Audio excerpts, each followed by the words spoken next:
Dans le dossier, c'est très important, donc on va récupérer des matières inertes, ça paraît juste invraisemblable.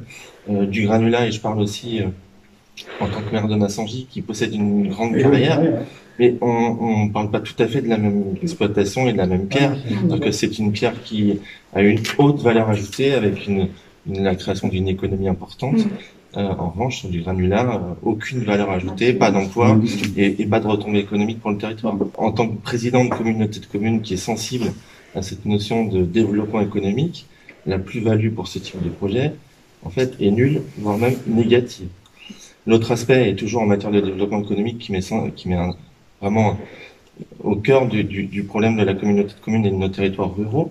En tout cas, je constate une chose, c'est l'absence d'infrastructures qui empêche ce type de développement. Je ne vois pas comment on peut envisager un trafic routier en augmentation, alors même que l'infrastructure routière actuelle ne permet même pas aux usagers, dans l'état actuel des routes, d'assurer leur sécurité.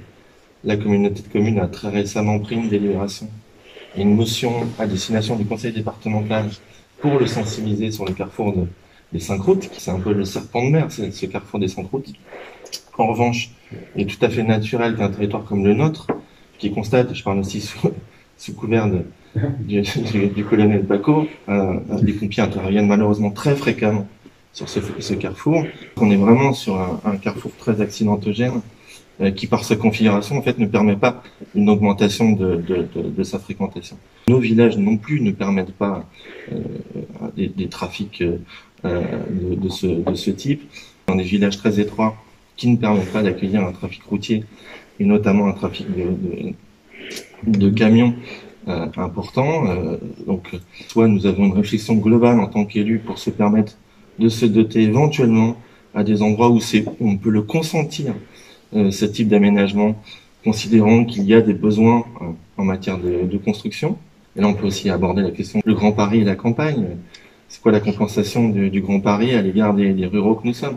Là, donc ça pourrait être un débat qui pourrait être mené par nos élus nationaux, j'en doute pas.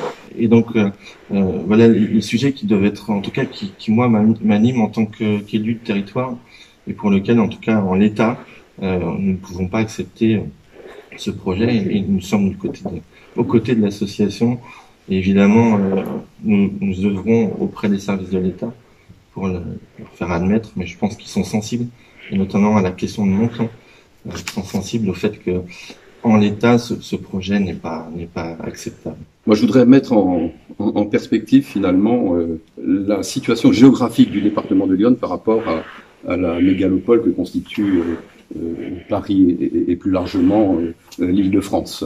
On est en train de faire payer par notre situation géographique justement des territoires comme les nôtres une proximité à partir de laquelle il est facile d'envisager d'exploiter un certain nombre de ressources, en l'occurrence du granulat. Et je veux parler en cet instant du schéma départemental des carrières et granulats qui a fait l'objet d'une réorientation au cours de ces années dernières, puisque on a privilégié moins le sédimentaire que la roche massive, y compris éruptive d'ailleurs, ce qui conduit à privilégier des ressources géologiques, notamment le massif calcaire. La mobilisation peut porter des fruits.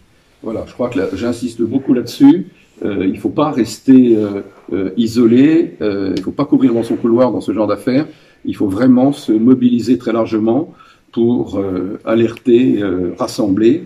Et c'est en tout cas les conseils modestes que j'ai donnés à Gilbert.